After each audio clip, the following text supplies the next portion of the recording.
용감한 토크쇼 직설 시작합니다. 먼저 주식시장 상황 살펴보겠습니다. 이가람 캐스터가 전해드립니다. 이 시각 시황입니다. 미국 FOMC의 금리 인하를 소화하면서 오늘 양지수 상승하며 출발했습니다. 지수부터 살펴보시죠. 코스피 어제 뚜렷한 방향성을 찾지 못하고 약보합으로 마감했는데 오늘은 0.62% 오릅니다. 4,160선에서 움직임 보이고 있고요. 코스닥은 0.47% 오릅니다. 939선에서 거래되고 있습니다. 수급 상황 살펴보시죠. 코스피 시장부터 보면 어제 외국인만 홀로 매수 우위 보였죠. 오늘은 외국인과 기관이 동반 매수 우위 보입니다. 외국인 235억 원, 기관은 2,900억 원 넘게 순매수하고 있고 개인만 홀로 3천억 원 넘게 팔아내고 있습니다. 코스닥 수급 상황도 살펴보시죠.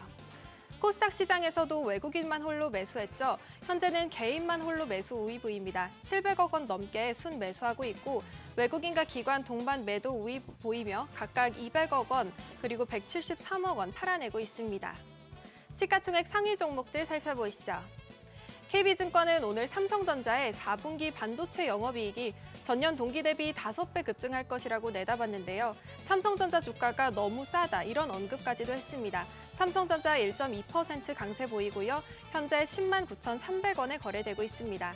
SK하이닉스는 미국 ADR 상장 검토 중이라는 소식에 어제 급등했죠. 투자 경고 종목으로 지정됐습니다. 1% 넘게 하락하면서 58만 1,000원에 거래되고 있습니다. LG에너지솔루션은 보합이고요. 삼성바이오로직스 이틀 연속 상승했는데 오늘도 상승 흐름 이어갑니다. 1.2% 상승하고 있고요. 삼성전자 우선주 1.73% 올라갑니다. 코스피 6위부터도 살펴보시죠. 어제 조선과 방산이 하루 만에 또 하락했습니다. 자동차주는 이틀 연속 하락세 이어갔는데요. 현대차는 현재 0.66% 올라갑니다. 30만 4,500원에 거래되고 있고요. HC현대중공업 역저 7% 약세 보이고 두산 에너빌리티 0.52% 올라갑니다. 기아는 1.62% 강세 보이고요. KB금융도 1.53% 강세 보입니다. 코스닥 시총 1위부터도 보시죠. 연내 미국 생물보안법 통과에 대한 기대감에 어제 제약바이오 종목들의 상승세가 두드러졌죠. 알테오젠 오늘은 0.44% 내려갑니다. 그리고 2차 전지는 3일 연속 상승한 뒤에 어제는 쉬어갔는데 오늘도 하락세 이어갑니다. 에코프로비엠 2% 넘게 하락하고 있고요. 에코프로 1.97% 내려갑니다. ABL바이오는 어제 외국인과 기관이 동시에 순매수하면서 주가가 9% 급등했는데요. 오늘은 0.74% 약세 보입니다. 레인보우 로보틱스 현재도 2.55% 강세 보입니다. 어제까지 사흘째 상승 이어갔는데 오늘도 상승 흐름 보입니다. 코스닥 6위부터도 살펴보시죠. 6위부터는 어제 HLB를 제외하고는 모두 상승폭 보였는데요. 현재는 리가켄바이오를 제외하고 모두 하락세입니다. 리가켄바이오 1% 넘게 상승하면서 현재 거래가 19만 500원이고요. 코오롱티슈지는 0.48% 약세, 펩트론 1.43% 내려갑니다. HLB도 1.33% 내려가고 있고요. 삼천당제약도 1.25% 하락하고 있습니다. 특징 종목 살펴보시죠. 정책적 기대감이 커지면서 의료 AI주 강세입니다. 정부가 의료 AI 지원에 박차를 가하고 있는 건데요. 공공보건의료 데이터 인프라를 확충하고 의료 AI 스타트업과 중소기업의 의료 데이터 이용권 지원을 늘리기로 결정한 겁니다. 특히 셀바스 헬스케어는 글로벌 시장 진출 기대감에 상한가를 경신하기도 했는데요. 오늘도 현재 9% 넘게 오르고 있습니다. 그 외에도 JLK도 9.7% 올라갑니다. 다음 특징 종목 살펴보시죠. 전력 설비도 강세입니다. 전력주는 AI 데이터 센터 증설 수요와 맞물리기 때문에 금리 인하 시에 자본 조달 부담이 완화돼 수혜를 받는데요. 이에 오늘 전력 설비주들 강세 보입니다. 미국 전력기기 호황도 지속되면서 국내 대형 전력기기 업체들의 수주 기대감도 지속되고 있습니다. 일진전기는 변압기와 초고압 케이블 부문 모두에서 호실적을 기록하기도 했는데요. 4분기에도 실적 모멘텀이 강화될 거라는 전망이 나옵니다. 일진전기 지금 10.6% 올라가면서 현재 6만 500원에 거래되고 있고 효성중공업도 3.65% 강세 보입니다. 외환시장 살펴보시죠. 오늘 환율은 5원 90전 내린 1,464원 50전에 출발했습니다. 간밤 FOMC에서 0.25%포인트 금리 인하 결정을 내리고 또 파월 의장의 매둘기적인 발언이 나오면서 달러 인덱스가 99포인트대에서 98포인트대로 하락한 영향입니다. 지수 다시 살펴보시죠. 코스피 0.58% 올라갑니다. 4,159선에서 움직임 보이고 있고요.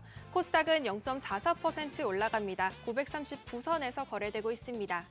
지금까지 시장 상황 전해드렸습니다. 네, 시장의 다양한 이슈들을 풀어보는 시장 따라잡기로 이어갑니다. 김태성 IS 본부장 나오셨습니다. 안녕하십니까? 네, 안녕하세요. 자, 일단 시장의 예상대로 연준이 기준금리 인하를 결정을 네, 했습니다. 그리고 네. 생각보다 덜 매파적이다.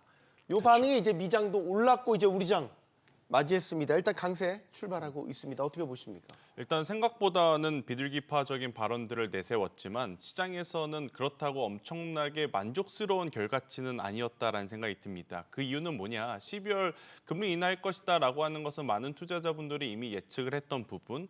하지만 여기에 11월과 12월 초 시장이 선반영돼서 지수가 올랐던 이유는 무엇이었냐?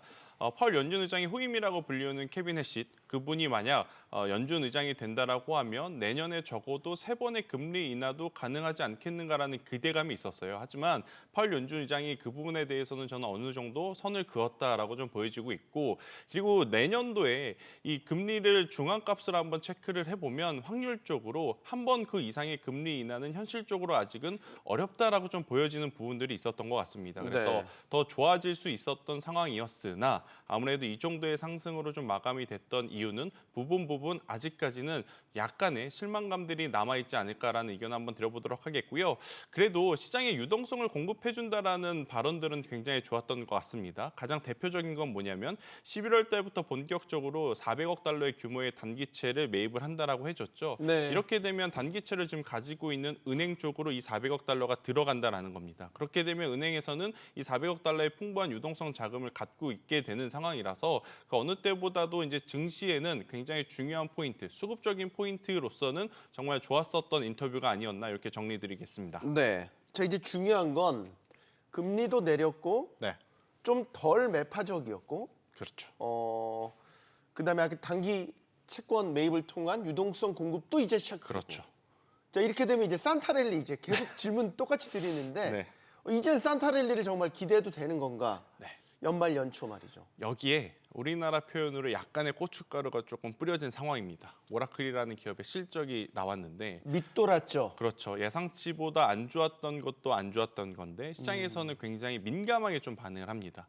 적어도 막 2에서 3%의 조정이라면 그래 이 정도면 괜찮지라고 생각을 했겠지만 지금 실적 발표하고 나서 프리장에서 두 자릿수의 좀 하락을 좀 보이고 있다라는 부분은 그만큼 AI와 반도체 산업이 좋다라는 것은 인지하지만 여기에 약간의 실망감만 보여준다 하면 시장에서는 이렇게 또 발작적인 조정이 나올 수도 있겠다는 또 하나의 공포감을 저는 한번 보여줬다는 생각이 들어요. 그래서 산타랠리가 안 온다, 산타랠리는 없다 이런 이야기를 드리고 싶은 것이 아니라 저도 충분히 산타랠리 혹은 12월 달의 시장은 여전히 좋은 흐름을 보여줄 가능성이 높지만 이렇게 부분 노이즈가 나오는 기업들은 빠르게 대응을 해야 된다라는 의견을 좀 드리고 싶습니다. 아무리 좋은 기업이라 할지라도 시장에서 소외받으면 시장에서 오히려 더 집중하는 쪽. 예를 들어 지금 오라클이 만약 이렇게 실적이 안 좋았는데 내일 이제 실적 발표가 되는 브로드컴의 실적이 좋다? 그러면 여전히 시장은 이렇게 생각을 하겠죠. 역시나 소프트웨어보다는 하드웨어 그리고 다른 쪽보다는 반도체 칩 회사가 더 유리하구나.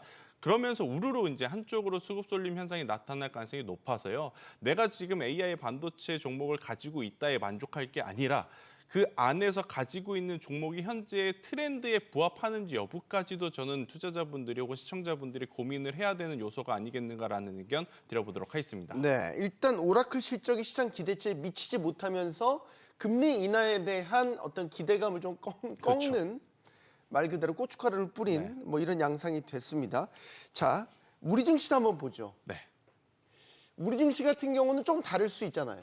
예를 들어서 뭐 AI에 대한 모멘텀이 좀 약화된다고 하더라도 정책 모멘텀도 있을 수 있고 그동안 디스카운트 받았던 거를 이제 회복해가는 과정이기도 하고 환율이 저는 좀 떨어진다고 본다면 네. 외국인 수급도 다시 살아날 여지도 있고 네. 조금 우리 증시는 다르게 볼 부분이 있지 않을까? 사실 우리나라 증시가 제 개인적으로는 더 난이도가 높다고 여겨집니다. 네.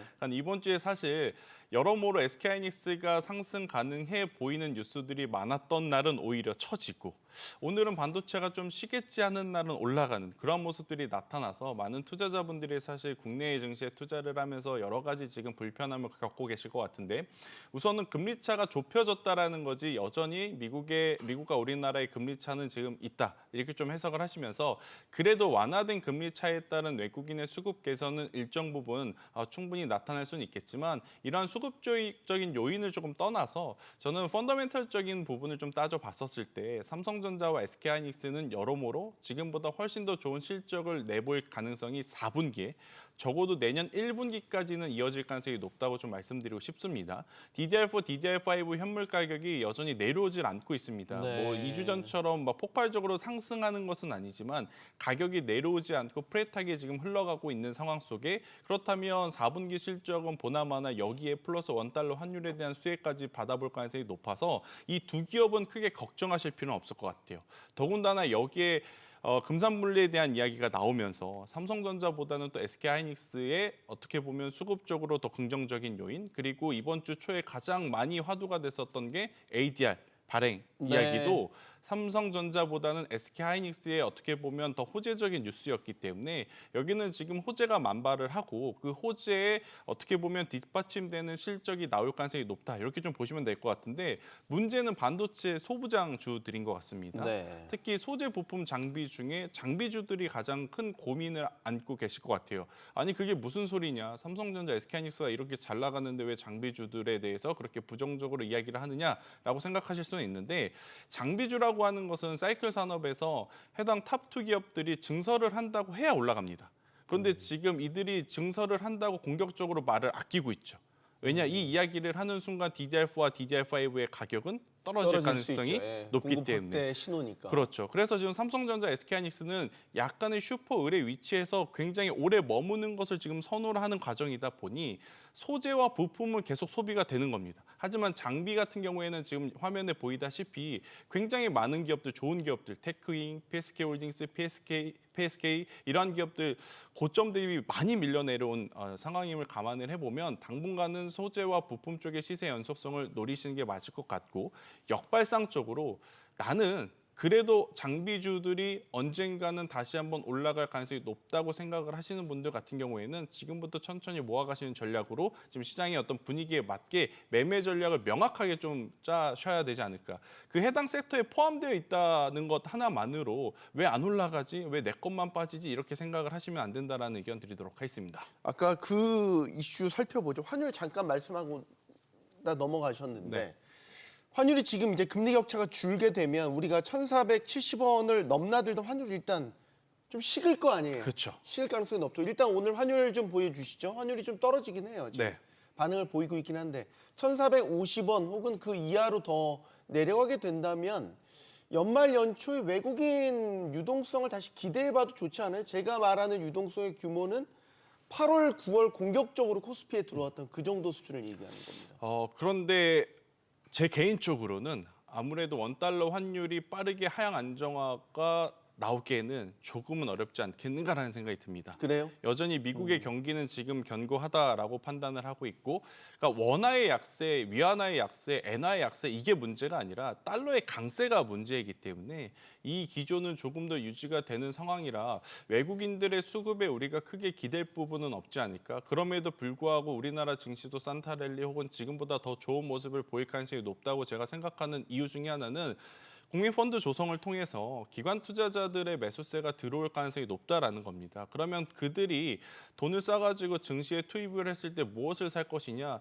보나마나 코스피에서는 반도체를 살 가능성이 가장 높고 코스닥 쪽에서는 제약바이오를 사줄 가능성이 굉장히 높기 때문에 네. 저는 종목을 잘 압축만 해놓는다면 외국인이 되었든 기관이 되었든 시장에 들어오기만 했을 때 충분히 수혜 효과를 좀 노릴 수 있지 않겠는가. $1 환율 같은 경우에는 저는 시간이 좀 필요하지 않을까라는 생각이 조금은 든다는 의견 드리겠습니다. 네. 자, 반도체 이어서 요즘에 또 주목받는 게 로봇주입니다. 미국 트럼프 행정부에서 차세대 전략 산업으로 로봇을 콕 찍었죠. 네. 이 영향으로 이제 로봇주가 한번 크게 또 달궈졌습니다. 네.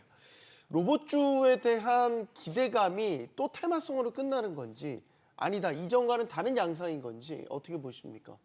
저는 이전과는 다른지 꽤 되지 않았나라는 생각이 들어요. 왜냐 이제 근데 로봇이 아직 실적으로 보여준 게 별로 없으니까. 그렇죠. 네. 그래서 이제 로봇을 굳이 두 분야로 나눠 보면 휴머노이드 쪽이 하나 있고요. 산업용 로봇을 이제 나눌 수는 있을 것 같습니다. 그런데 산업용 로봇 같은 경우에는 생각보다 올해 굉장히 빠르게 매출을 좀 내고 있죠. 대표적으로 여러분들이 이제 이해하시기 쉽게 설명을 드려보면 쿠팡과 같은 대규모 물류센터를 가지고 있는 기업들은 그 안에 운송 로봇을 만약 탑재를 하게 되면 인건비도 줄일 뿐더러 로봇주들은 대규모 수주를 받게 되는 거거든요.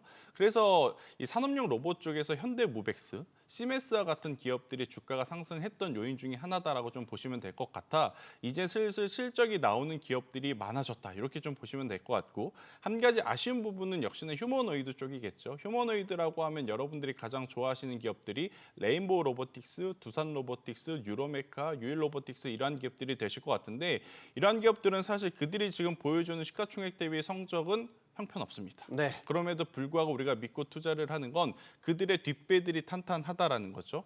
레인보우 로보틱스는 삼성일 거고요. 두산 로보틱스는 두산이고 유일 로보틱스는 아무래도 LG라고 좀 SK라고 좀 보여주시면 될 것 같고 유로메카는 또 포스코를 뒤에 안고 있기 때문에 휴머노이드는 시기와 시점에 대한 고민이 될 뿐이지 테슬라가 지금 앞장서서 끌고 가는 산업에서의 성장성은 누가 보더라도 미래 산업의 가장 큰 먹거리일 수는 있어서요. 저는 추가적인 시세 탄력은 충분히 나올 수는 있겠다. 네. 그리고 이제 여기에 낙수 효과는 결국 우리나라는 감속기 관련 기업들이 그 수혜를 온전히 받아볼 수 있지 않겠는가라는 의견 드리겠습니다. 네. 요즘에 또 새롭게 주목받고 있는 게 재평가받고 있는 게 2차 전지입니다. 2차 전지가 주목받는 게 전기차 때문이 아니라 ESS, 로봇, 드론 그렇죠. 이제 새로운 플랫폼에 대한 배터리로 주목을 받고 있습니다. 이것도 우리가 재해석할 필요가 있겠죠. 그러니까 재해석은 해야 되는데 ESS 에너지에 대한 생태계가 이렇게 커져 나갔다 그래서 3년 전에 4년 전에 주가를 회귀를 한다는 것은 저는 욕심일 가능성이 높다는 생각이 듭니다. 왜 그러느냐면 그때 당시에는 전기차가 메인 포션이었어요. 전체 매출에서 차지하고 있는 매출 비중도 전기차가 굉장히 컸었고 네. 근데 지금 우리가 이야기하는 ESS 에너지 저장 장치는 사실 그들의 전체 매출에서 아직까지는 20%가 채 넘지 못하는 상황들이 좀 많습니다. 그러니까 네. 그 사업부가 정말 열심히 돈을 벌어서 심폐소생술까지는 가능하겠지만 과거에 엄청나게 높았던 주가를 다시 만들어내기에는 저는 역부족일 가능성이 높다는 생각이 들고 있고 여기에 한 가지 또 약간 좀 버무려야 되는 부분이 광석들 가격이죠. 근데 광석이라고 하면 당연히 리튬이라든지 코발트인데 이쪽도 앞단에서의 수요도 늘어나고 있지만 결국 가격이 상승한 이유는 공급단을 조절했기 때문이라고 좀 설명드릴 수 있을 것 같아요. 그렇게 되면 시세의 연속성적인 부분이 아니라 시세의 강도적인 측면을 감안을 했었을 땐 사실 수요가 폭발할 때 상승하는 어떤 상승 폭보다는 적을 수밖에 없다라는 게 저는 기본적인 개념일 것 같아서 질적 반등 그 이상이 나오려면 뭔가 어떻게 보면 좀 트리거가 될 만한 대규모 수주들이 계속 연이어 좀 터져줘야 되지 않겠는가?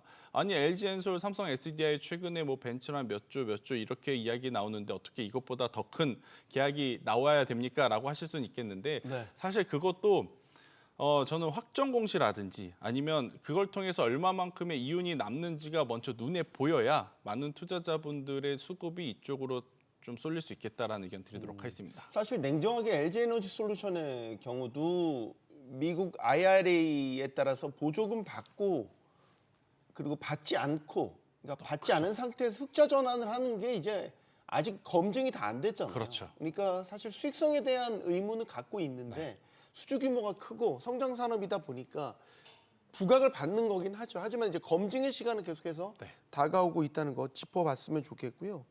이제 투자 전략으로 가보겠습니다. 네. 자, 그러면 우리 개인 투자자들은 이 시점 빅 이벤트들이 이제 소화가 다 되고 있습니다. 금리 결정 났죠. 오라클 같이 이제 실적도 다 나왔죠. 네.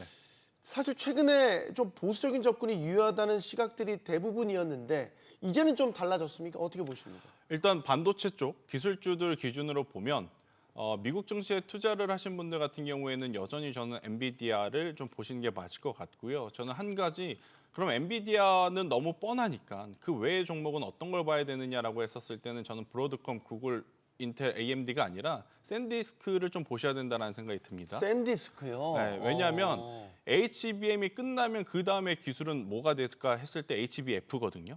그러니까 HBM은 지금 D램을 쌓아 올린 상황이지 않습니까? 네. HBF는 낸드 플래시를 쌓아 올린 제품입니다. 그러니까 지금보다 훨씬 더 많은 데이터를 지금 더 빠르게 처리를 해야 줘야 되는 게 AI 산업의 앞으로의 핵심 과제라고 하면 지금 HBF의 가장 지금 진심인 회사는 삼성전자, SK하이닉스, 마이크론 테크놀로지가 아니라 여기에 샌디스크가 끼니까 이 샌디스크를 꼭 한번 보셨으면 좋겠다는 생각이 들고 있고 우리나라로 이걸 가지고 와서 보면 삼성전자, SK하이닉스는 더 이상 말 안 하셔도 아마 여러분들이 다들 가지고 계실 것 같아서 그 외 기업들을 찾아보면 저는 반도체 쪽보다는 전력기기 쪽이 마지막까지 가장 강력한 승자가 아니겠는가라는 생각이 들어요. 금리 인하를 통해서 대규모 투자 그리고 아무래도 이제 프로젝트 기간이 가장 큰 쪽이 바로 이런 전력 인프라지 않습니까? 네. 여기에 이제 수혜를 받을 수 있는 산업 환경도 조성이 됐고 여기에 우리나라 HD현대 일렉트릭, LS 일렉트릭, 효성중공업이 앞으로 가장 중요 포인트는 누가 먼저 인도 시장에 빠르게 진출을 해서 시장 점유율을 늘릴 것이냐 이게 포커스일 것 같습니다. 지금 미국도 마이크로소프트를 이제 대표로 해서 어느 시장에 가장 많이 투자를 하고 있느냐라고 하면 인도거든요. 네. 근데 인도 같은 경우에 저도 가보진 않았지만 아마 여러분들 머릿속에 인도는 잘 사는 곳도 있겠지만 아직까지 인프라 투자가 많이 필요한 나라라는 이미지들이 다들 좀 있으실 것 같아요. 거기에 실제 우리나라 기업들이 만약 수주가 쌓이게 된다면 저는 HD현대 일렉트릭을 포함한 전력기기주들은 지금보다 훨씬 더 좋은 성과들을 낼 가능성이 높다. 이렇게 좀 설명드리도록 하겠습니다. 연말에 좀 증시가 괜찮은 흐름을 보인다면 위험자산 선호 현상이 올라갔다고 보고 네. 그러면 좀 안전자산이 좀 식을까? 요즘 이제 은값이 계속 오르니까 또 은이 또 어떻게 되려나 이게 이제 안전자산인데 산업 수요도 있어서 같이 그렇죠. 부각을 받고 있는 것 같거든요. 결국 온스당 60달러 넘어섰어요. 네. 그러니까 금도, 은도, 구리도, 리튬도, 코발트도 지금 저희들 월급 빼고는 다 올라가는 듯한 느낌이거든요. 네. 일단 국제 은값 그리고 이제 금값 같은 경우에는 사실 계속 좀 올라갈 가능성이 높다고 좀 보시는 게 맞을 것 같아요. 그렇다고 해서 지금 은행 어떤 투자를 공격적으로 한다? 저는 그건 좀 어려울 것 같고 네. 저는 광물 쪽에서는 구리 가격의 시세와 민감하게 또 연결 지을 수 있는 게 앞서 이야기한 전력기기 쪽이라고 생각이 들어서요. 네. 이런 것들을 종합했을 때는 에너지 인프라가 가장 확률이 높지 않겠는가라는 의견. 그러니까 개인 투자자들이 돈이 좀 여유가 돼서 주식도 사고 코인도 사고 금도 사고 은도 사고 하면 좋겠지만 현실적으로 그게 좀 어렵지 않습니까? 그래서 복합적으로 봤을 때는 에너지 인프라 쪽이 모든 것에 대한 수혜를 가장 많이 받아올 수 있지 않겠나 이렇게 정리드리겠습니다. 전력망에 네. 대한 부분이군요. 오늘 김태성 모범의 전력망 이야기를 2번 강조를 네. 했습니다. 시장 따라잡기 여기서 마무리하겠습니다. IS의 김태성 본부장이었습니다. 고맙습니다.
자, 12월 FOMC 결과가 발표됐습니다. 예상했던 대로 0.25%포인트 인하했는데요.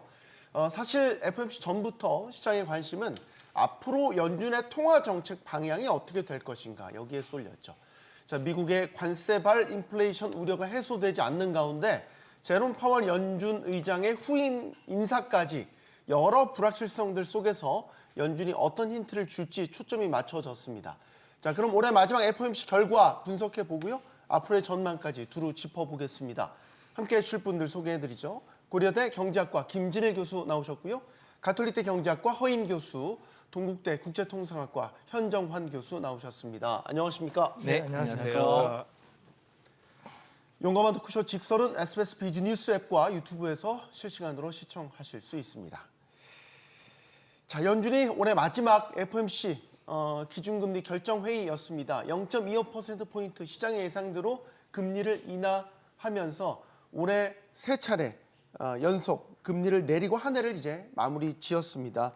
일단 연준의 결정에 대한 총평부터 좀 말씀을 듣고 토론을 시작하겠습니다. 김 교수님. 네, 앞부분에서 대기실에서 방송 보다 보니까 예상보다 덜 매파적인 인하 이렇게 요약을 해주셨던데요. 네. 그게 그 가장 올바른 표현인 것 같습니다. 왜냐하면 인하를 할 거라고 기대를 지난 6주 동안 했었고, 네. 그런데 인하를 함에도 불구하고 매파적일 거라고 지난 1, 2주일 동안 걱정을 시장에서 많이 했는데 네. 그런 걱정했던 것만큼은 아니었다. 뭐 그런 식으로 얘기가 되는 거고, 특히 마지막 부분은 2시에 연준에서 새벽 2시에 네. 예, 그러니까 이제 저희 시간 새벽 4시네요. 그쪽 오후 2시니까요.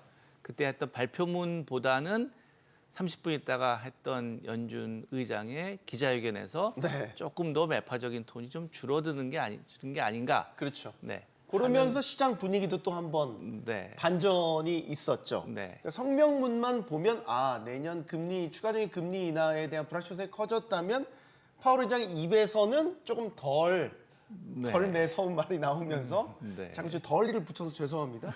덜 매서운 말이 나오면서 시장이 다시 한번 기대를 갖는 이 표현도 좀 이상하고요. 오늘 제 표현을 주의를 좀 해야 될 것 같습니다. 허 교수님 어떻게 보셨습니까? 예, 굉장히 힘든 결정이었다. 뭐 이렇게 보입니다. 이제 우선 세 표가 지금 이제 동일하지 않은 표가 나왔고 이탈표가 나왔죠. 예, 그리고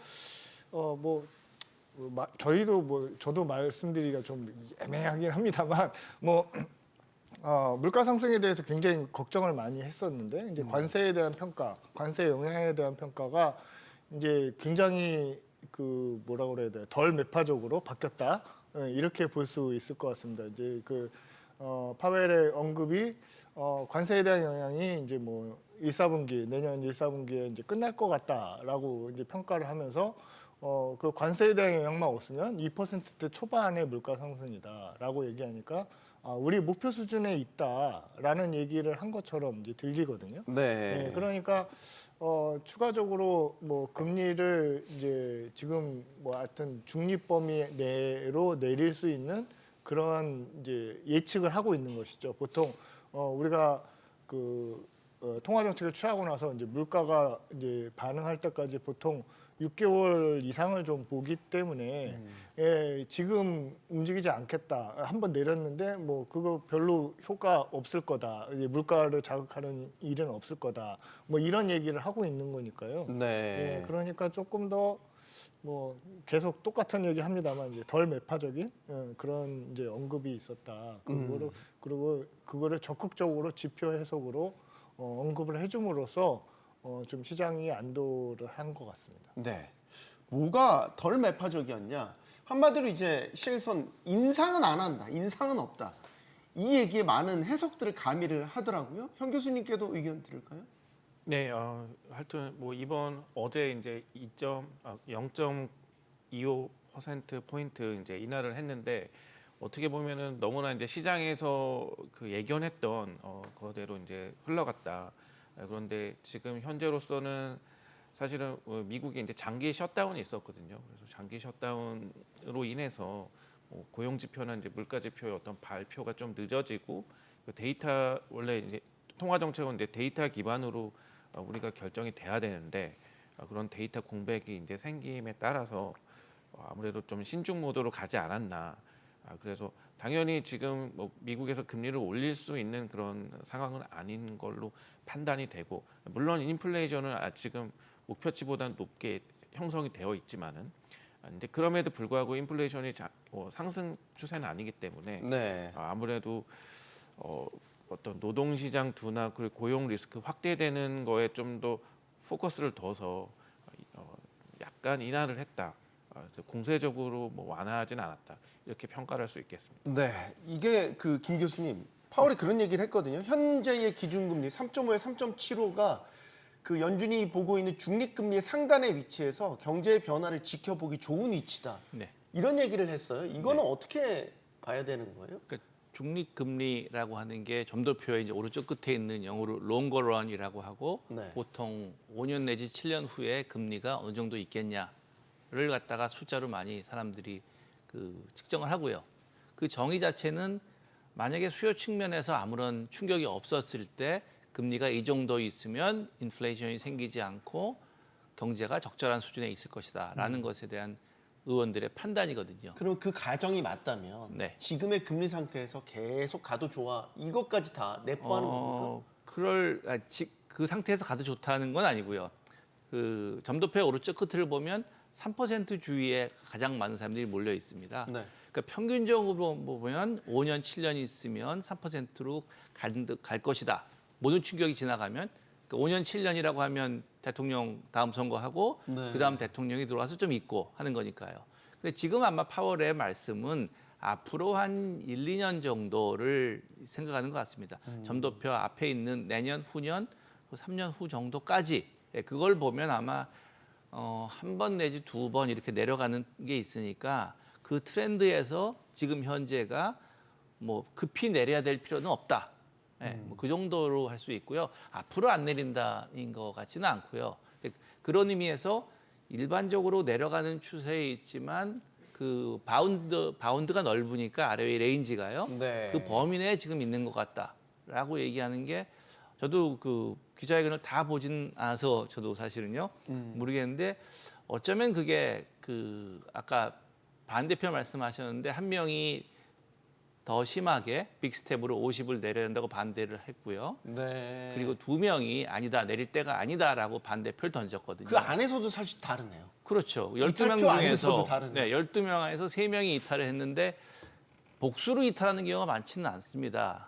그래서 연준에서 과거에 했던 큰 실수 중에 하나가 복수로 이탈을 했는데 동사를 단수로 남겨놓은 영어는 복수 단수가 동사가 다르잖아요. 네, S가 냐 문냐. 그리고 네. was냐 were냐 네. 그런 것들이 있는데 그런 실수를 할 정도로 복수에 반대표하는 경우가 많지가 않습니다. 근데 더군다나 3명이 서로 반대 방향으로 2명, 1명이 있었고요.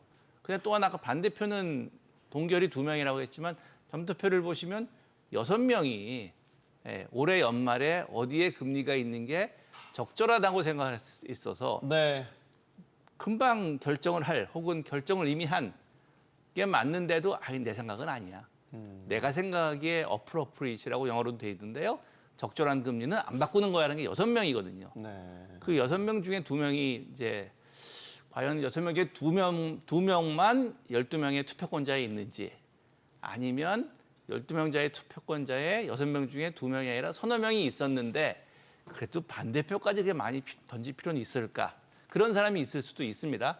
5년 후에 알 수 있어. 저희가 기다렸다가 읽어보면 6명 중에 몇 명이 투표권자였는데 그럼 나는 투표는 찬성으로 하겠다라는 것도 있고요. 그러니까 네. 생각보다 훨씬 더 그 연준 의원들 간의 그 차이는 굉장히 심했고요. 그 차이가 앞에서 그 다른 교수님이 말씀해 주신 것처럼 과연 그 셧다운의 영향으로 우리가 못 본 데이터에 뭐가 있을 것인가. 가장 중요한 것은 그래서 그것이 그리고 관세가 인플레이션에 주는 영향이 얼마인지에 대한 차이가 많은 것 같고요. 그래서 그 아침에 뉴스를 보니까 연준 의장이 그 모형이 다를 수도 있고 모형에 오는 충격이 다를 수도 있고 그게 다 같더라도 사람마다 선호가 다를 수 있다고 이렇게 굳이 얘기한 게 네. 아마 6명 더하기 1명, 7명의 이탈하고자 하는 의사 표시를 설명을 그렇게 하신 게 아닐까 하는 게 제 추측인데 5년 후에 확인할 수 있습니다. 이게 이제 그 우리가 이렇게 현미경처럼 이렇게 금리 결정에 대한 배경, 앞으로의 전망을 아주 들여다보고 분석하는 거는 뭐 어쩔 수 없이 미국의 금리 방향이 전 세계에 다 영향을 미치기도, 우리도 마찬가지고요. 그래서 이렇게 현미경 분석을 하고 있는 건데, 이탈표가 나타났고 이탈표 중에서도 서로 의견이 달랐고 예. 연준 안에서 의견이 이렇게 좌충우돌하는 거에 대한 불안감도 시장에 있는 게 맞다고 봐야 되죠. 예, 한 방향이라는 게 지금 없는 근데 거잖아요. 하여튼 지금 이제 제가 만약에 이제 연준 그 의원이라고 생각하면 결정이 굉장히 어려울 것 같다는 생각은 있습니다. 이제 뭐 물가 상승률이 2.8% 나왔고, 우리가 그 연준이 지금 뭐 그 물가 상승률 2%를 타겟팅을 하고 있는데 0.8% 이게 무시할 수 있는 수준인가? 그렇다고 해서 뭐 아주 높은가? 뭐 아주 높진 않는 거 아닌가? 이제 이런 판단도 좀 들지만 그래도 무시하기는 좀 애매하고요. 하고요. 실업률이 계속 올라가갖고 4.4%를 찍었단 말이에요. 이제 그것도 좀 불안하잖아요.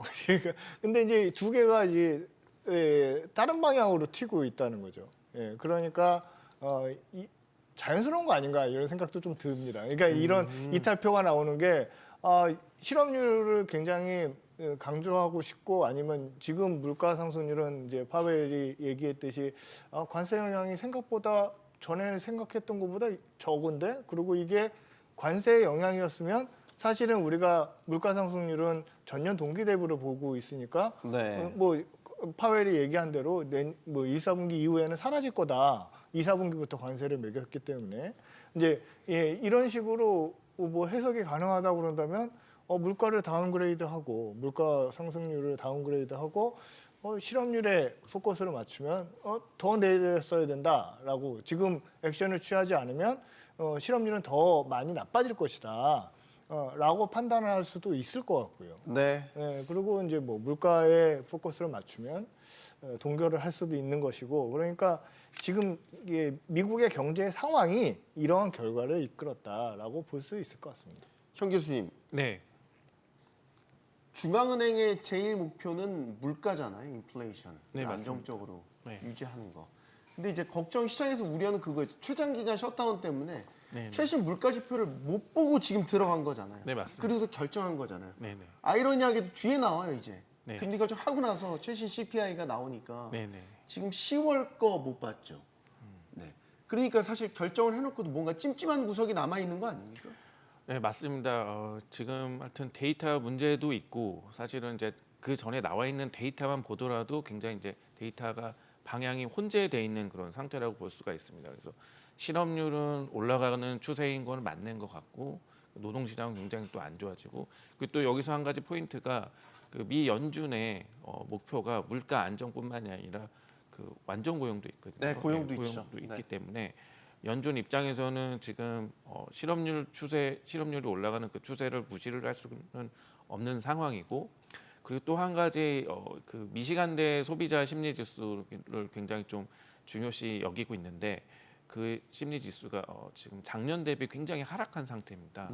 예, 그렇기 때문에 경기가 안 좋은 것은 맞다, 이렇게 지금 연준에서 판단을 하고 있는 거고, 그렇기 때문에 물가가, 그러니까 그렇기 때문에 이제 금리 상승 방향으로는 아무도 이제 표를 던지지 않았다. 네. 그런 측면에서는 어느 정도 합의가 있었다라고 저희가 볼 수가 있는 것이고, 그리고 또 이제 금리를 인하를 어느 정도 할 수 있었던 것은, 지금 소비자 지수는 아직 안 나와 있지만은 지금 인플레이션 기대가 사실 낮아지는 그런 통계가 나왔거든요. 그래서 4.5%에서 4.1%로 하락한, 그렇기 때문에 뭐 향후에 뭐 관세의 영향으로 인플레이션 올라갈 가능성은 있지만은 뭐가 됐던 간에 사람들의 인플레이션 기대는 좀 둔화가 됐다.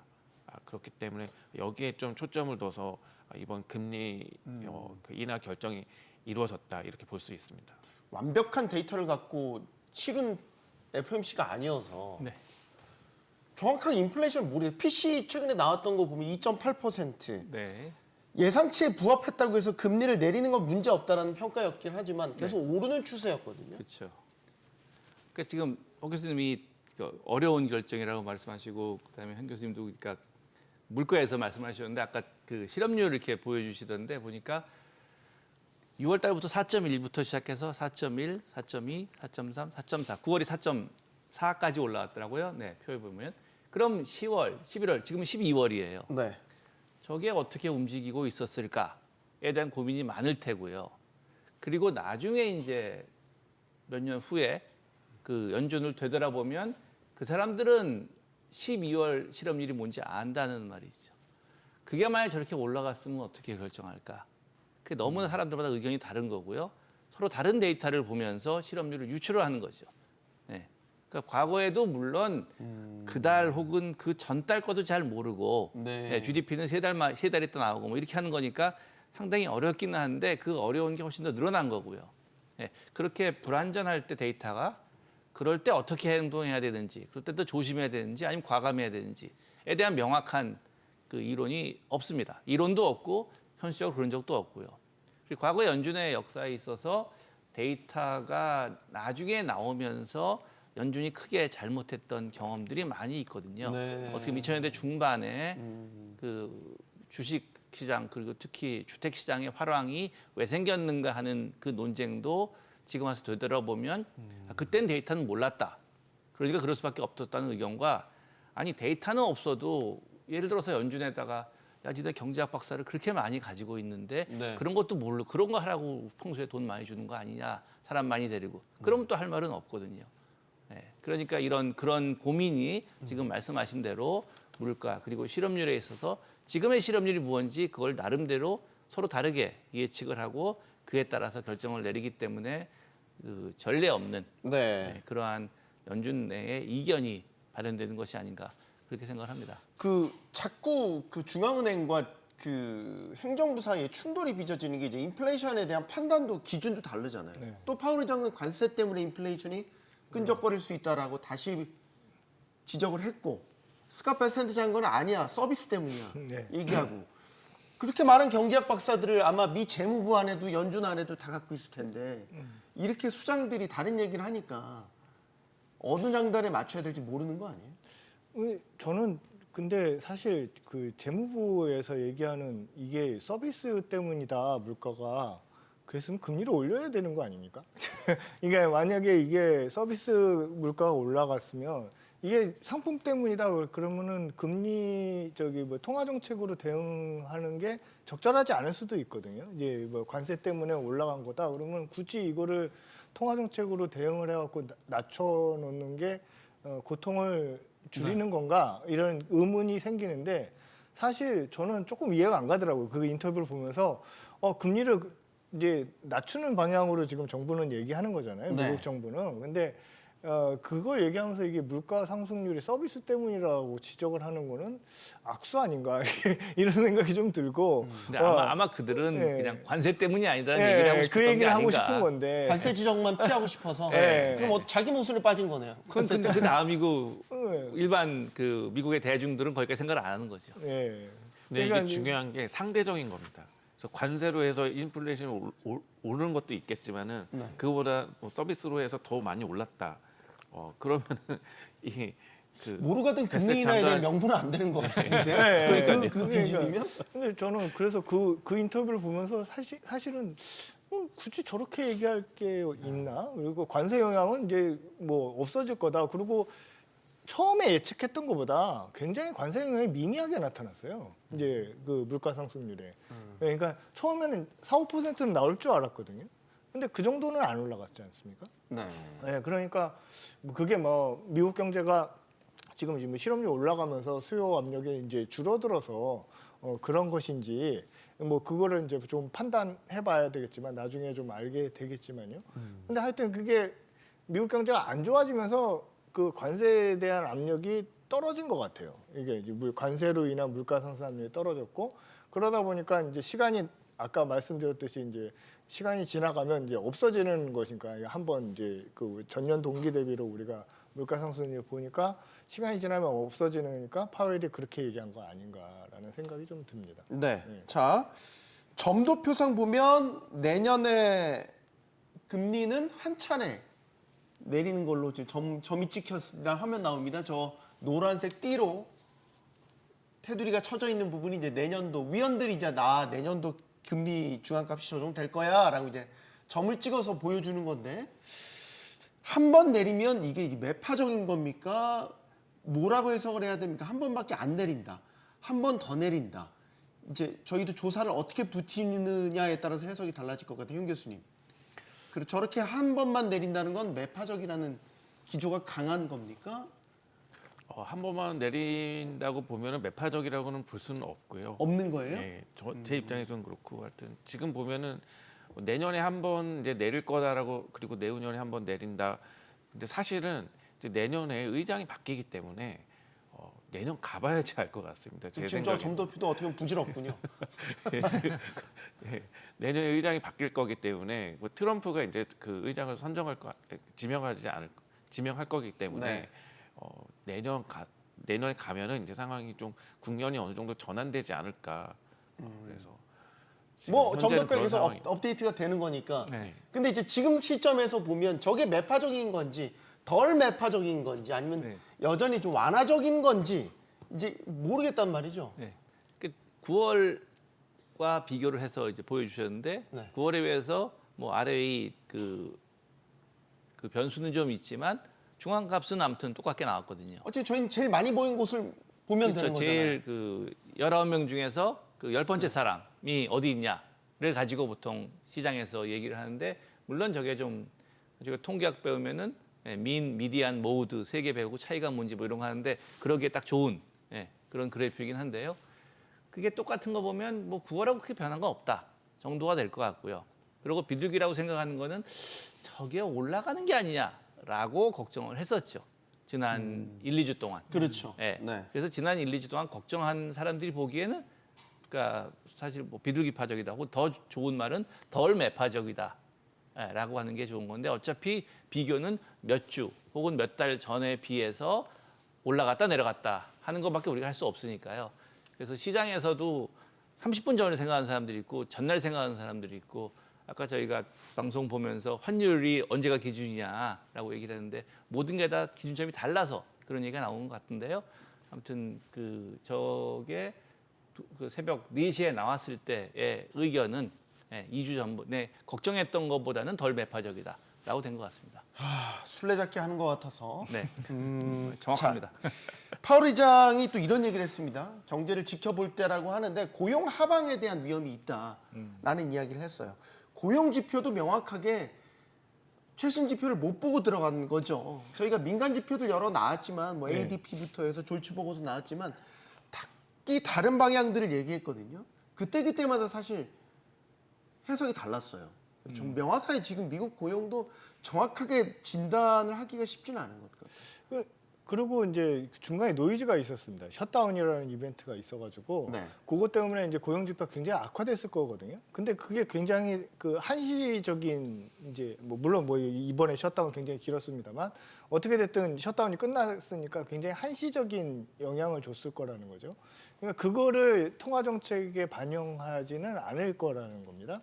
그러면 이제 지표가 나온다고 한들 굉장히 노이즈가 큰 지표이다라고 보여지고요. 네. 그리고 이제 아까 우리가 봤듯이 실업률이 계속 꾸준히 올라갔단 말입니다. 그리고 4%대 중간은 미국 입장에서는 뭐 그 괜찮은 지표예요. 4에서 5% 사이는 4% 중반대까지는 예. 걱정하지 않아도 될 예, 시험이에요. 근데 이제 이게 만약에 4% 후반으로 올라가서 더 치고 올라갈 것 같다라고 하면은 굉장히 걱정해야 되는 지표인데 분명히 셧다운 기간 동안 이게 4% 후반에 있을 거란 말이죠. 근데 네.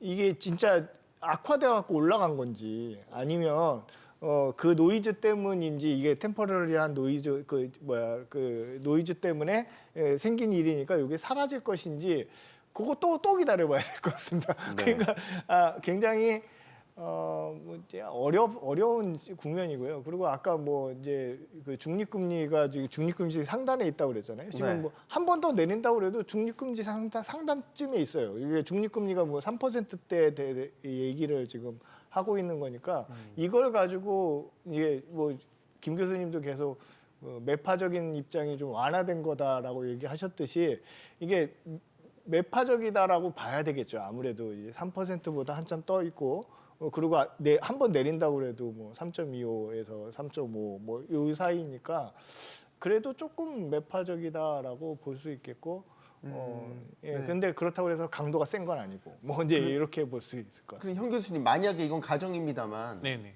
인플레이션이 우려할 만한 수준으로 올랐는데 고용 하방이 꽤 위협적으로 나왔어요. 네. 그럼 이 벌어진 거 두 가지 측면이 이제 다른 방향으로 간 거잖아요. 네. 그럴 때는 연준은 어떤 결정을 해요? 글쎄요. 고용에 포커스를 맞추면 금리를 내리는 게 맞을 텐데 네. 물가를 걱정하면 쉽사리 못 내릴 것 같고. 그렇죠. 아무래도 연준 입장에서는 중앙은행이다 보니까 인플레이션에 좀 더 방점을 둘 거다 이렇게 볼 수가 있습니다. 네. 왜냐하면 고용 같은 경우에는 사실 재정 정책이나 다른 정책으로도 어느 정도 커버가 커버가 되는 가능하다. 가능하기 때문에 그리고 연준 같은 경우에는 물가에 정말로 물가가 상승해서 물가가 고삐 풀린 것처럼 그렇게 올라가는 거를 놔두는 중앙은행은 아니기 때문에 네. 그럴 것 같습니다. 김 교수님도 의견. 그게 네. 동의하는데 그러니까 이론적 그리고 원칙적으로는 물가와 실업을 똑같이 보도록 돼. 똑같이 의미가 뭔지 그건 각자 해석은 하지만 최소한 법에는 아까 말씀하신 양대 책무, 물가 안정과 완전 고용 혹은 최대 고용이라고 법엔 돼 있는데요. 그 두 가지를 똑같이 하도록 돼 있어서 연준 의원들은 무조건 똑같이 한다고 대답을 했을 겁니다. 네. 지금 말씀하신. 근데 이제 저렇게 대답하신 이유도 저도 동의하는 게 그 이유가 결국은 사람이 자기의 중심에서 하게 돼 있고 그러다 보면 최근 경험을 생각한다는 말이죠. 네. 그러니까 FOMC가 파월 의장이 그리고 파월 의장은 곧 그만두시겠지만 다른 사람들이 최근에 할 실수가 뭔가 2022년에 물가가 그렇게 올라가는데에도 불구하고 코로나 이후에 이번은 달라. 역시 또 this time is different였죠. 이거는 일시적이야. 올라갔지만 내려올 거야라고 코로나 이후에 근 2년 동안 얘기를 하다가 22년에 가서 틀렸다. 이자를 올리겠다라고 한 그 큰 네. 실수가 사람 머릿속에 있기 때문에 일종의 트라우마처럼 남아 있을 거예요. 그렇죠. 똑같은 실수 두 방이 싫거든요. 네. 새로운 실수하는 건 왠지는 모르겠는데 법으로는 그러면 안 되는데 인간은 더 그거에 더 그 용서를 하는 것 같습니다. 개인적으로. 네. 그래서 그 연준 의원들의 발언이나 그런 걸 보면 최근에는 물가에 더 민감한 이유가 최근에 했던 큰 실수는 2020년에 인플레이션 실수였기 때문에 네. 거기를 피하고자 하는 그런 심리가 많이 있다라고 생각을 합니다. 자, 이런 가운데 트럼프 대통령이 또 목리를 부렸습니다. 0.25%포인트 금리를 내리니까 왜 그것만 내려? 네. 뭐 이런 이야기도 했고요. 뭐 이에 앞서서 뭐 노골적으로 계속해서 개입하는 이런 움직임을 보였죠. 그러니까 이제 내년 연준의 방향이 이제 트럼프의 이 강성 때문에 그쪽으로 계속 이제 뭔가 편향이 있지 않을까라는 생각도 하는 거잖아요. 최근 이제 캐비넷 시시라든지 이미 이제 위원으로 들어간 스티븐 마이런 같은 경우도 계속해서 이제 인하 옹호론자, 트럼프 대통령의 경제 책사 뭐 이런 식의 이제 닉네임들이 계속 붙는 거잖아요. 그런 사람들이 계속 연준 내에서 힘을 갖게 된다라는 거. 그렇죠. 예, 그러니까 이제 두 분 교수님 의견에 저도 다 아까 말씀한 거에 동의는 합니다만 이 정치적인 변수가 또 이 반대쪽의 의견에 지금 이제 표를 던질 수 있는 그런 이유 중에 하나일 것 같습니다. 방금 언급하셨듯이 뭐 새로 임명될 연준 의장이 굉장히 강성 비둘기파다라는 게 이제 소문이 나 있고, 예, 뭐 이렇게 돼 있으니까 지금 이 금리 정책은 굉장히 완화 쪽으로 갈 것이다. 이제 물가를 약간 이제 뭐 2.8% 이게 그렇게 문제가 될 것 같지는 않다. 뭐 3% 내외까지도 참을 수 있는 그런 연준이 되지 않을까라고 이제 생각을 해볼 수 있을 것 같고요. 뭐 사실 그 연준이 이제 물가에 대해서 관심 있는 거는 방금 김 교수님께서 뭐 이제 그 코로나 이후에 있었던 그 실수도 얘기하셨지만 뭐 역사적으로 뭐 그냥 뭐 볼거 시대 때도 이제 물가를 잡지 않으면은 그 공급 충격이 왔는데도 실업률이 올라오고 뭐 물가가 올라오고 그랬을 때 물가를 잡지 않으면 예, 장기적으로 해결을 못할 것이다라는 것을 보여줬던 거거든요. 예, 그러니까 뭐 이게 단기적인 얘기니까 우리가 저기 정치적인 압력으로 인해서 저기 물가를 무시할 수 있을 것 같지만 그래도 뭐 이게 정말 4% 이상까지 올라가 버리면 물가가 그거를 무시하지는 않을 것 같습니다. 이제 네. 뭐 혼자서 결정하는 거 아니니까요. 의장이 혼자서 결정하는 거 아니고 그러기 때문에 현 교수님, 네. 이게 이제 기계가 AI 투표하듯이 난 금리 동결, 난 금리 인하 이렇게 하지는 않을 거 아니에요. 네, 맞습니다. 위원들 모여서 막 토론하고 뭐 각자의 논리를 이제 설파하고 뭐 이제 이런 과정들이 있을 거 아닙니까? 의장이 주재하고. 근데 이제 죄송합니다. 트럼프 대통령의 지원을 등에 업은 이런 위원들부터 이제 의장 내년에 더 채워지게 될 텐데. 그러니까 이제 인하 쪽으로 자꾸 뭔가 계속 무게추가 이제 쏠릴 것 같다라는 생각을 시장에서 하고 있는 거죠. 이게 당연한 거 아닙니까? 네, 맞습니다. 시장에서도 사실 그런 기대를 하고 있고 또 그리고 시장에서는 사실은 이제 케빈 하셋 의장이 이제 연준 의장이 됐으면 하는 그런 바람이 엄청나게 지금 강하게 네. 작용을 하고 있다. 그런 이제 보도가 나오고 있습니다. 그렇기 때문에 아무래도 여러 가지 그 연준 의장이 가장 큰 영향력을 가지고 있고 연준 내에서도 그리고 어떤 여론을 주도하는 그런 측면이 있기 때문에 아무래도 내년부터는 좀 비둘기파적인 그런 면모를 연준의 그 금리 결정에서 우리가 볼 수 있을 것이다 이렇게 예측을 할 수가 있겠습니다. 그래서 아까 말한 그 점도표가 그래서 내년 가봐야지 알 수 있다라고 네. 제가 이제 말씀드린 게 이제 그런 이유가 되는 것이고요. 그리고 사실 이제 이렇게 해가지고 미국 경제에 또 이제 어느 정도는 도움이 될 수 있는 그런 측면도 있습니다. 왜냐하면 금리가 또 인하가 돼서 거기에 따라서 그 주식 투자, 네. 주식 시장에 또 자금이 많이 몰리고 그럼으로써 이제 좋은 주식에 대한 투자가 많이 이루어지고 이런 선순환 구조로도 갈 수 있는 거기 때문에 근데 여기에 대해서는 아까 이제 허 교수님 말씀하셨듯이 물가가 어느 정도는 안정화돼 있는 어느 정도의 그 레인지 안에 있어야지만 이런 것들이 가능할 것이다. 그런데 현재 상태에서 보면은 미국의 물가가 많이 오를 것인가 하면은 거기에 대해서는 어느 정도 이제 보수적으로 보더라도 네. 4%대까지는 올라가지 않을 것이다. 뭐 3% 초반 그 정도까지는 올라갈 것 같다. 그 정도는 용인될 수준이다. 이렇게 볼 수 있겠습니다. 김 교수님, 이른바 트럼프 충성파들로 연준이 채워지게 되면 완전히 연준 분위기도 확 바뀌는 거 아닙니까? 그러니까 지금 이미 스티브 아이런 아까 점도표에 보니까 이번에 내렸어야 된다고 반대표를 던졌고 아마 매날에 점을 찍지 네, 않았을까 그리고 생각을 하게 되는데. 내년에 5번 내리는 게 맞다. 네. 네, 그게 적당하다고 한 아마 그분일 것 같아요. 아마도. 네. 네. 그러니까 사람들이 농담할 때 이제 이거 보면 누군지 보여야 된다고 얘기를 하거든요. 사람 얼굴이. 네. 네, 사람 얼굴이 누군지 모르게 점만 찍었는데 이렇게 보면 얼굴이 보여야 됩니다. 네. 네, 네. 그게 보여야 되는데 케빈 하셋이 이제 만약 된다면 지금 폴리마켓인가 보면 뭐 7, 80%까지 확률이 올라가 있던데 그게 된다고 하면 굉장히 이렇게 본인이 아까 하다 보니까 지표가 뒷받침된다면 더 큰 폭의 인하도 가능하다. 근데 그 말 컨텍스트가 뭐냐면 그냥 정치와 거리를 두겠다는 약속을 난 지킨다. 그러니까 이게 데이터가 문제지. 그러니까 굉장히 주관이 뚜렷한 경제학자인 거는 뭐 확실합니다.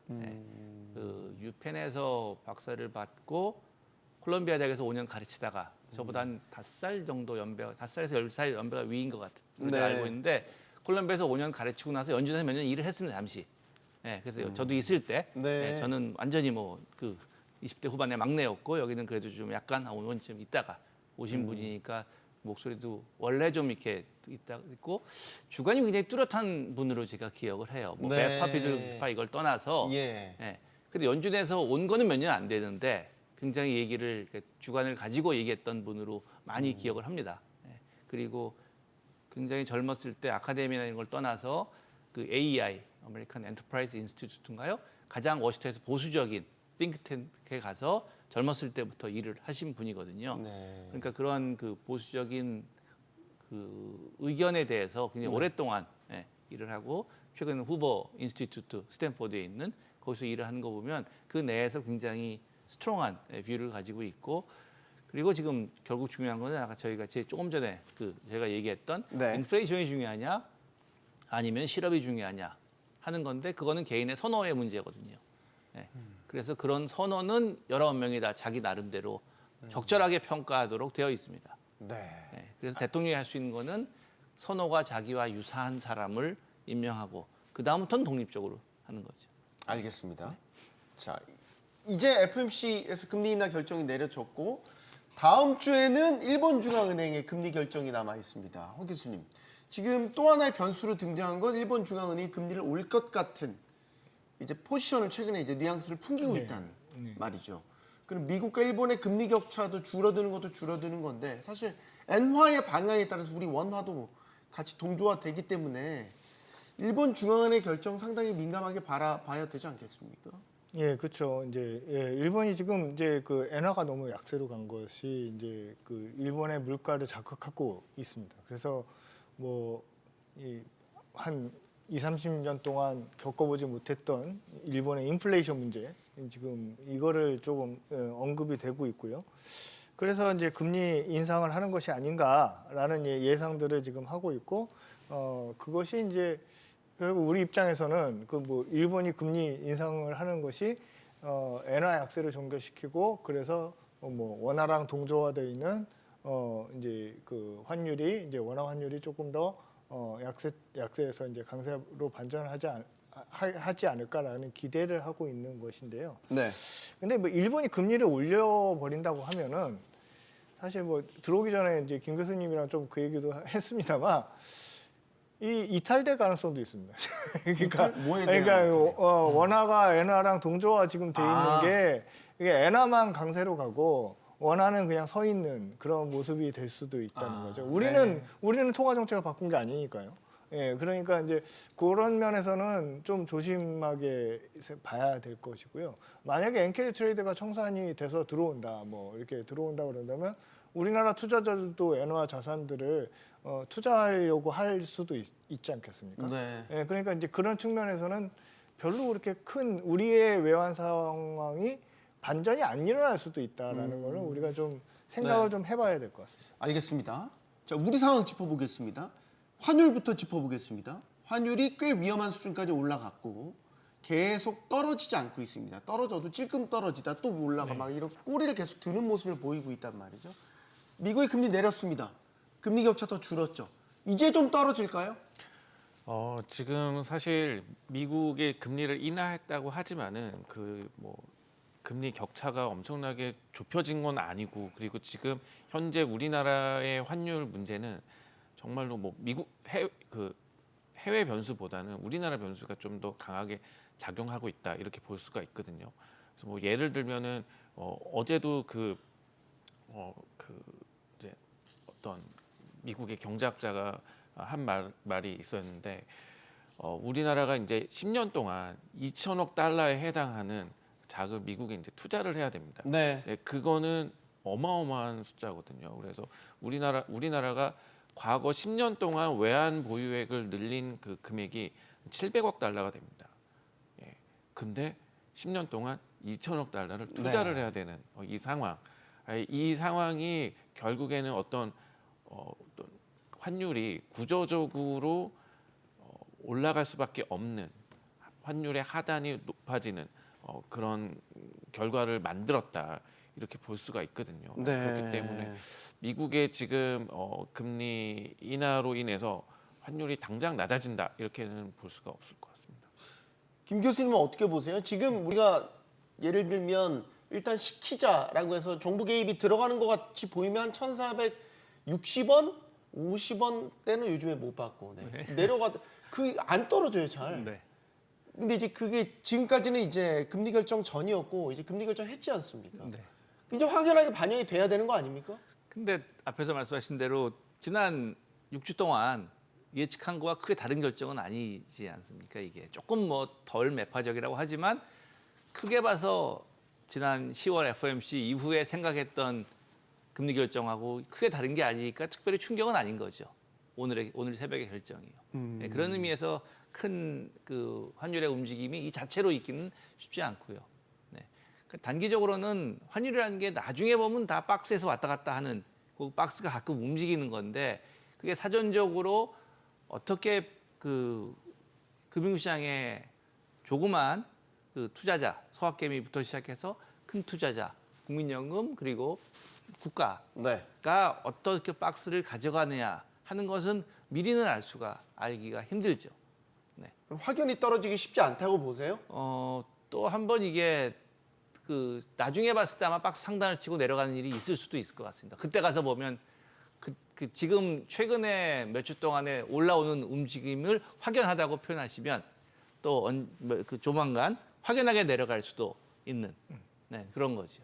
그런 박스를 가지고 오르락내리락 할 수밖에 없는 게 그 큰 손이 있으니까 그게 될 네. 수밖에 없거든요. 그 박스가 뭔지에 대한 추측을 하는 그 게임을 하는 것이 단기적으로는 환율 시장에서 하는 거고요. 그리고 중장기적으로는 지금 말씀하신 대로 2천억 폭이라는 불확실성인 것 같습니다.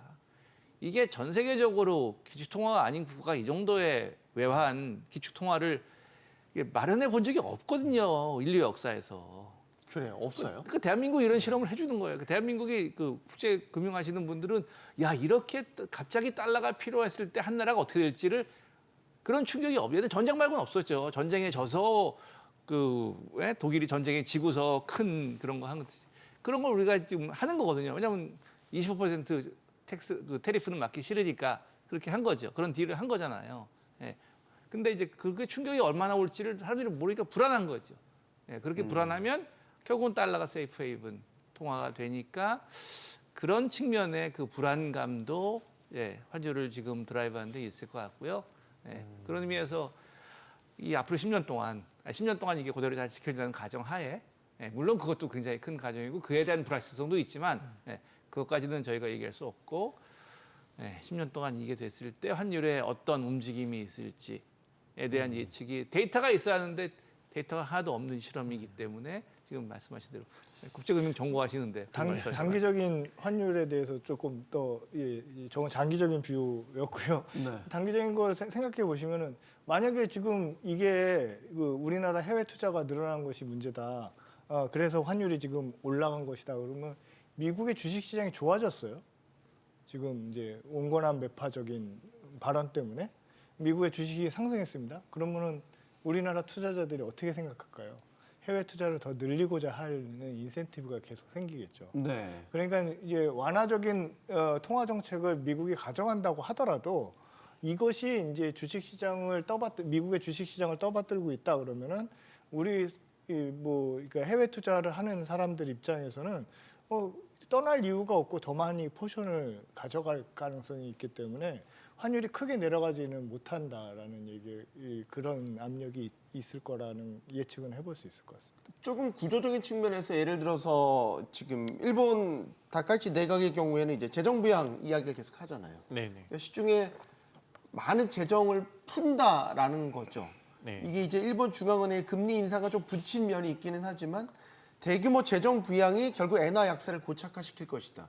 근데 지금 우리도 사실 상당히 코로나19 팬데믹 이후에 많은 재정 확대를 추구해 왔고 현 정부도 계속해서 재정 확대 기조가 이어질 거라고 본단 말이죠. 네. 그런 측면에서 원화 가치가 장기적으로 확연히 강세로 가기에는 여러 측면에서 한계가 있는 것 아니까 그런 지적도 있더라고요. 그거는 장기적으로 보면 맞습니다. 왜냐하면 재정 확대가 되면은 결국에 재정을 확대한다라는 것은 돈을 푼다는 얘기인데 네. 그렇게 되면 원화 가치가 낮아질 수밖에 없고 그러니까 그러면 돈을 조달하는 데 있어서 우리도 국고채를 계속 발행하잖아요. 네. 외국인들한테도. 그럼 이제 그만큼 이제 원화 자산에 대한 공급이 많아진다라는 얘기인 거고 그래서 가치가 오르기 힘들다. 결국에는. 그렇죠. 예, 결국에는 그 돈이 많이 풀릴 수밖에 없는 재정 지출이기 때문에 그러면은 M2가 많이 풀리고 거기에 따라서 이제 장기적으로 보면 M2 상승률만큼 이제 물가가 올라가는 장기적으로는 그렇게 볼 수 있기 때문에 당연히 환율은 돈의 가치는 우리나라 원화 가치는 내려갈 수밖에 없습니다. 이 재정 부분에 있어서도 아까 이제 똑같은 질문을 드리고 싶은데 재정이 계속 풀리면 우리 원화 가치가 결국에는 약세로 계속 갈 수밖에 없는 기조적인 요인이 되는 건가요? 그거는 기존 요인으로 하는 게 맞는 것 같습니다. 물론 앞에서 말씀하신 대로 일본에 비해서 미국에 비해서가 결국은 중요한 건데요. 네. 그렇지만 재정이 풀린다는 것 자체는 원화 약세로 갈 수밖에 없는 요인인 거죠. 그러면 일본 엔화가 계속 죄송합니다. 다카이시 내각이 재정을 통한 경기 부양을 계속한다면 엔화도 상대적으로 보면 달러에 비해서 약세가 계속 될 텐데 그렇죠. 그런 요인도 결국 우리도 원화도 계속 약세로 고착화될 수밖에 없는. 우리도 계속 재정을 풀다 보면 결국은 이제 미국에 비해서 두 나라가 재정을 더 푼다고 하면 네. 그게 이제 가정인 거죠. 일종의 이제 제가 자꾸 이 질문 드리는 환율이 안정되기를 이제 바라는 시각들이 이제 많은데 네. 저희가 이제 환율이 안정되기 힘들 것 같다. 그러니까 지금 상당히 높은 수준에서 환율에서 더 떨어지기가 힘들 것 같다라는 이유만 지금 계속 얘기를 하고 있는 것 같아서요. 제가 의문이 그겁니다. 수출 잘 되잖아요. 경상수지 흑자 계속 나잖아요. 달러 들어온다는 얘기잖아요. 네. 근데 왜 이 환율이 안정이 안 될까? 그러니까 저희가 환율이 높아지면 경상수지 흑자고 달러 들어오니까 환율 내려간다면 이게 이제 가장 기본적인 기본적인 경제학 무역 이론이고 네. 무역만 있는 시대엔 이 말이 100% 맞는데 특히 생산을 국내에서 하면 근데 이제 아까 말씀하신 대로 채권 시장이 열리고 돈이 왔다 갔다 하는데 주로 금리가 높으면 금리가 높은 나라로 간다고 하는 게 채권 시장이고요. 네. 그러면서 그게 약간 틀어졌는데 최근에는 아까 서학관님 말씀하셨지만 또 다른 나라의 주식 시장으로 들어가거든요. 그러니까 재화 시장, 채권 시장, 주식 시장 이렇게 돈이 움직이는 게 점점 뭐 금융화 되어 가면서 환율은 근데 그 세 개를 다 똑같은 것이 거래를 하게 돼 있거든요. 통화를 통해서. 그러다 보니까 환율은 무역, 채권, 주식 그 세 가지가 모두 영향을 미치는데 최근 들어서 더군다나 주식의 영향이 점점 커지는 것이. 과거에는 개인이 외국 주식을 산다는 게 불가능했고 할 수 있어도 거의 안 했는데 네. 그게 점점 하기도 쉬워졌죠. 편해지고 네. 디지털화되면서 그러면서 그 금융 특히 주식시장이 환율에 미치는 영향이 점점 늘어나고 있는 것 같습니다. 1,300원대 환율을 다시 볼 수 있을까요? 예, 제가 어디 가서 이 얘기를 했던 것 같은데요. 이제 우리나라가 일본의 엔화 움직임이랑 이제 그 비슷하게 본다고 그런다면 우리나라가 이제 순대외 자산이 2014년부터 이제 그 자산이 더 많아졌어요. 네. 대외 자산이 많아졌어요. 그러면 지금은 환율이 올라가면 그 우리나라 전체의 밸런스 시트에서 대차대조표에서 이득을 보고 있는 상황입니다. 우리가 대외 자산이 많으니까 네. 손해 보는 게 별로 없어지는 거예요. 그러니까 이 글로벌 금융위기 때 환율 올라갔을 때는 기업들이 어려워지고 막 힘들어진 기업들이 생겼는데 지금 사실은 힘들다고는 합니다만 망하는 기업은 잘 안 보이거든요. 이게 근데 그때는 진짜 망하는 기업들이 있었어요. 환율이 올라가서. 근데 그 이유가 대외 부채가 그렇게 크지 않은 상황이라는 거죠. 이게 대외 자산이 많고. 그러면 언제 환율이 떨어지느냐? 그럼 일본에서는 언제 환율이 그 엔화가 강세로 갔느냐? 동일본 대지진 났을 때 엔화가 엄청나게 강세로 갔습니다. 그러니까 해외에서 이제 투자했던 거를 회수해야 되는 이유가 있으면. 그러니까 지금은 보시면 뭐 제가 이런 얘기를 하는 게 좀 이상하게 이게 맞나 싶기도 합니다만 네. 만약에 글로벌 증시가 부진해지면은 분명히 투자 자금이 회수될 겁니다. 네. 예, 그때 되면 원화가 강세로 가지 않을까. 그러니까 이제 뭔가 그 증시에 네. 호황이 왔을 때 지금 옛날에는 증시에 호황이 오면 원화가 강세로 가는 게 아주 공식화돼 있었는데 지금은 증시의 호황이 결국은 원화의 약세를 부추기고 있다. 그런 생각이 좀 듭니다. 결국에는 서학개미들의 미국 투자를 비롯해서 해외 투자에 대한 열풍이 환율에 상당히 밀어올리는 이제 압력 요인으로 작용한다. 그렇게 보고 계시는 것 같군요. 이창용 한국은행 총재가 지난달 블룸버그와의 인터뷰에서 통화정책 방향 전환을 시사하는 발언을 해서 사실 한번 채권 시장이 또 발작했습니다. 바로 하느니 설명자료 내놓으면서 진화에 나서긴 했는데 이제 이창용 총재 이 속내가 좀 드러났다라는 점에서 시장이 주시를 하고 있는 거죠. 뭐 이 총재는 유럽도 금리 인상 시사했는데 비판한 사람 없었다라면서 이게 섭섭해서 그러신 건지 모르겠는데 내년도 한국은행 통화정책 방향에 대한 질문을 마지막으로 좀 드리겠습니다. 이거는 현 교수님께 먼저 좀 여쭙겠습니다. 네. 한국은행 출신이시고 네. 때마침 그렇게 되네요. 예. 이게 굉장히 재밌는 건데 네. 그 우리나라 그 한국은행 총재 분들을 보면 과거에 보면 임기 말로 갈수록 굉장히 물가 안정에 초점을 두는 그래서 정부와는 거리를 두는 그런 걸 볼 수가 있었거든요. 네. 그래서 이제 이창용 총재도 이제 내년 봄까지 임기이기 때문에 물가 안정에 좀 더 방점을 둘 거다, 포커스를 둘 거다. 그렇기 때문에 금리 인상까지는 모르겠지만은 굉장히 보수적으로 통화 정책에 접근할 가능성이 높다 이렇게 볼 수가 있겠습니다. 최소한 완화적으로 가지는 않을 그러지는 않을 것 같습니다. 라는 전망을 내주셨고 김진일 교수님은 네, 동의하는 게 그것도 이제 이창용 총재가 들어오셨을 때 생각해 보면 그 전임 총재께서 8년을 하시면서 마지막에 금리를 인상 한번 딱 하고 우리나라 선진국이라면 선진국 중에서 유일하게 가장 먼저 인상을 한 게 이제 한국은행에서 굉장히 자랑스럽고 하는 거고 다른 나라들도 많이 그때 용감했다라고 하는데 그게 아까 말씀하신 대로 임기 말에 아까 잠깐 나왔는데 파월이 다음 주자에게 좋은 위치에 넘겨주고 네, 그 싶다라는 얘기도 얘기를 했죠. 했잖아요. 네. 그런 식으로 그 전임 총재께서 한번 올려서 그 다음 이제 올리는 걸 좀 편하게 해주신 그런 측면이 있었죠.